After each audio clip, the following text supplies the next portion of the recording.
ಸಮುದ್ರದ ಉಪ್ಪು ನೀರನ್ನ ಶುದ್ಧ ಕುಡಿಯುವ ನೀರನ್ನಾಗಿ ಪರಿವರ್ತಿಸುವ ಹೊಸ ಸೈಫನ್ ಆಧಾರಿತ ಉಪ್ಪು ನೀರಿನ ಸಂರಕ್ಷಣಾ ವ್ಯವಸ್ಥೆಯನ್ನ ಬೆಂಗಳೂರಿನ ಭಾರತೀಯ ವಿಜ್ಞಾನ ಸಂಸ್ಥೆಯ ಸಂಶೋಧಕರು ಅಭಿವೃದ್ಧಿ ಮಾಡಿದ್ದಾರೆ.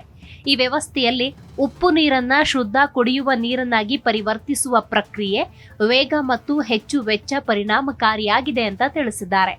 ವಿಜ್ಞಾನ ಮತ್ತು ತಂತ್ರಜ್ಞಾನ ಇಲಾಖೆಯ ಪ್ರಕಾರ ಸಾಂಪ್ರದಾಯಿಕ ಸೌರಶಕ್ತಿಯು ಇನ್ನು ಪ್ರಕೃತಿಯ ನೀರಿನ ಚಕ್ರವನ್ನ ಅನುಕರಿಸುತ್ತೆ. ನೀರನ್ನ ಆವಿ ಮತ್ತು ಘನೀಕರಣಗೊಳಿಸುವುದನ್ನು ಅನುಸರಿಸುತ್ತೆ. ಇದೇ ಸರಳ ವಿಧಾನವನ್ನ ನೀರಿನ ಶುದ್ಧೀಕರಣಕ್ಕೆ ಬಳಕೆ ಮಾಡಲಾಗುತ್ತಿದ್ದು ಶಿಫಾರಸು ಮಾಡಲಾಗಿದೆ. ಆದರೂ ಈ ವಿಧಾನ ನಿಧಾನವಾಗಿದ್ದು 2 ಪ್ರಮುಖ ಲೋಪಗಳನ್ನು ಹೊಂದಿದೆ. ಒಂದು, ಉಪ್ಪು ಶೇಖರಣೆ ಮತ್ತು ಸೀಮಿತ ಸ್ಕ್ಯಾಲಬಿಲಿಟಿ. ನೀರು ಆವಿಯಾದಾಗ ಉಪ್ಪು ಸಂಗ್ರಹವಾಗುತ್ತೆ. ಇದು ನೀರಿನ ಹರಿವನ್ನ ತಡೆಯುವ ಹೊಸ ಪದರಗಳನ್ನು ರೂಪಿಸುತ್ತೆ. ಸ್ಕ್ಯಾಲಬಿಲಿಟಿ ಸೀಮಿತವಾಗಿದೆ. ಕಾರಣ ಇದಕ್ಕೆ ಬಳಸಲಾಗುವ ವೇಕಿಂಗ್ ವಸ್ತುಗಳು ನೀರನ್ನ ಸ್ವಲ್ಪ ದೂರ ಮಾತ್ರ ಎತ್ತಬಲ್ಲವು. ಇದು ವ್ಯವಸ್ಥೆಯ ಗಾತ್ರ ಮತ್ತು ಉತ್ಪಾದನೆಯನ್ನ ಸೀಮಿತಗೊಳಿಸುತ್ತೆ. ಹಾಗಾದ್ರೆ ಪರಿಹಾರ ಏನು ಅಂತ ನೋಡ್ಬೇಕು.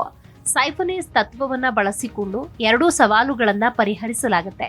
ಇದು ಗುರುತ್ವಾಕರ್ಷಣೆ ಮತ್ತು ಹೀರುವಿಕೆ ಬಳಸಿಕೊಂಡು ಬಾಗಿದ ಕೊಳವೆಯ ಮೂಲಕ ದ್ರವವನ್ನ ಒಂದು ಪಾತ್ರೆಯಿಂದ ಇನ್ನೊಂದಕ್ಕೆ ವರ್ಗಾಯಿಸುವ ಪ್ರಕ್ರಿಯೆ. ಗುರುತ್ವಾಕರ್ಷಣೆ ಬಳಸಿಕೊಂಡು ಒಂದು ಸ್ಥಳದಿಂದ ಮತ್ತೊಂದು ಸ್ಥಳಕ್ಕೆ ನೀರನ್ನ ಎಳೆಯಲು ಕೊಳವೆಯನ್ನ ಬಳಸುವ ವಿಧಾನಕ್ಕೆ ಇದು ಹೋಲುತ್ತೆ. ಹಾಗಾದ್ರೆ ಈ ವ್ಯವಸ್ಥೆ ಹೇಗೆ ಕಾರ್ಯನಿರ್ವಹಿಸುತ್ತೆ? ಸೈಫನೇಜ್ ವ್ಯವಸ್ಥೆಯಲ್ಲಿ 2 ಭಾಗ ಇದೆ. ಜಲಾಶಯದಿಂದ ಉಪ್ಪು ನೀರನ್ನ ಎಳೆಯುವ ವಿಧಾನ, ಮತ್ತೊಂದು ನೀರು ಸರಾಗವಾಗಿ ಮತ್ತು ನಿರಂತರವಾಗಿ ಹರಿಯಲು ಸಹಾಯ ಮಾಡುವ ಲೋಹದ ಮೇಲ್ಮೈ. ಉಪ್ಪು ಸ್ಫಟಿಕೀಕರಣಗೊಳ್ಳಲು ಬಿಡುವ ಬದಲು ಸಿಫನ್ ಉಪ್ಪನ್ನ ಸಂಗ್ರಹಿಸುವ ಮೊದಲು ಅದನ್ನ ಕ್ಲೀನ್ ಮಾಡುತ್ತೆ. ಸರಾಗವಾಗಿ ಹರಿಯುವ ನೀರು ಬಿಸಿಯಾದ ಲೋಹದ ಮೇಲ್ಮೈಯಲ್ಲಿ ತೆಳುವಾದ ಪದರದಂತೆ ಹರಡಿ ಆವಿಯಾಗುತ್ತೆ. ಬಳಿಕ ತಂಪಾದ ಮೇಲ್ಮೈಯಲ್ಲಿ ಕೇವಲ 2 ಮಿಲಿಮೀಟರ್ ದೂರದಲ್ಲಿ ಸಾಂದ್ರೀಕರಿಸುತ್ತೆ. ಈ ಅತ್ಯಂತ ಕಿರಿದಾದ ಗಾಳಿಯ ಅಂತರ ದಕ್ಷತೆಯನ್ನ ಗಮನಾರ್ಹವಾಗಿ ಹೆಚ್ಚಿಸುತ್ತೆ.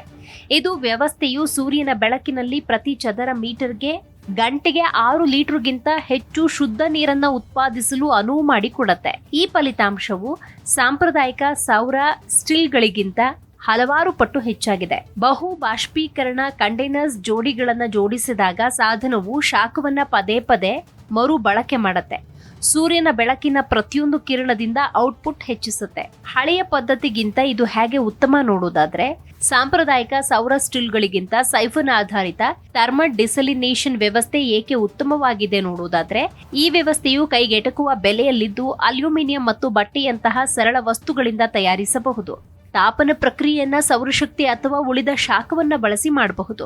ಗ್ರಾಮಗಳು, ವಿಪತ್ತು ವಲಯಗಳು ಅಥವಾ ಒಣ ಕರಾವಳಿ ಪ್ರದೇಶಗಳಂತಹ ವಿದ್ಯುತ್ ಇಲ್ಲದ ಸ್ಥಳಗಳಿಗೆ ಇದು ಸೂಕ್ತವಾಗಿದೆ. ಇದು ವ್ಯವಸ್ಥೆಯನ್ನ ಮುಚ್ಚದೆ 20% ಉಪ್ಪನ್ನ ಹೊಂದಿರುವ ಹೆಚ್ಚು ಲವಣಯುಕ್ತ ನೀರನ್ನ ಸ್ವಚ್ಛಗೊಳಿಸಬಹುದು. ಈ ಆವಿಷ್ಕಾರ ಶುದ್ಧ ಕುಡಿಯುವ ನೀರಿನ ಕೊರತೆ ಇರುವ ಲಕ್ಷಾಂತರ ಜನರಿಗೆ ಸಹಾಯ ಮಾಡುತ್ತೆ.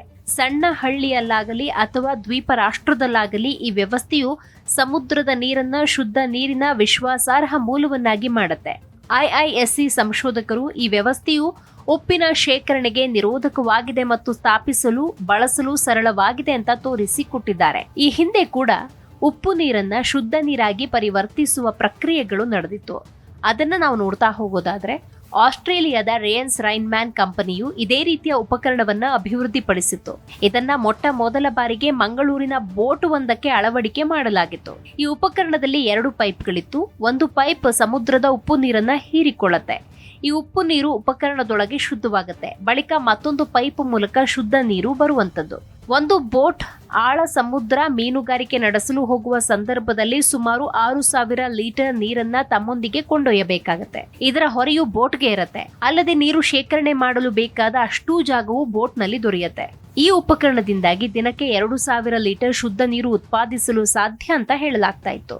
ಈ ಮೂಲಕ ಒಂದು ಬೋಟ್ನಲ್ಲಿ ಸುಮಾರು 60,000 ಲೀಟರ್ ಶುದ್ಧ ನೀರು ಉಳಿಸಲು ಸಾಧ್ಯವಾಗುತ್ತೆ. ಈ ಉಪಕರಣಕ್ಕೆ 4.60 ಲಕ್ಷ ರೂಪಾಯಿ ದರ ಇದ್ದು, 50% ಸಬ್ಸಿಡಿಯನ್ನ ಕೇಂದ್ರ ಸರ್ಕಾರ ಒದಗಿಸುತ್ತೆ ಅನ್ನೋ ಮಾಹಿತಿ ಇದೆ. ಯುರೋಪ್ನ 160 ರಾಷ್ಟ್ರಗಳಲ್ಲಿನ ಮೀನುಗಾರಿಕೆಯಲ್ಲಿ ಈ ವಿನೂತನ ತಂತ್ರಜ್ಞಾನ ಯಶಸ್ವಿಯಾಗಿದೆ. ಈಗಾಗಲೇ ಇದನ್ನ ಪ್ರಯೋಗಶಾಲೆಯಲ್ಲಿ ತಪಾಸಣೆ ನಡೆಸಿ ನೀರು ಕುಡಿಯಲು ಯೋಗ್ಯವಾಗಿದೆ ಅನ್ನೋ ವರದಿ ಕೂಡ ಬಂದಿದೆ.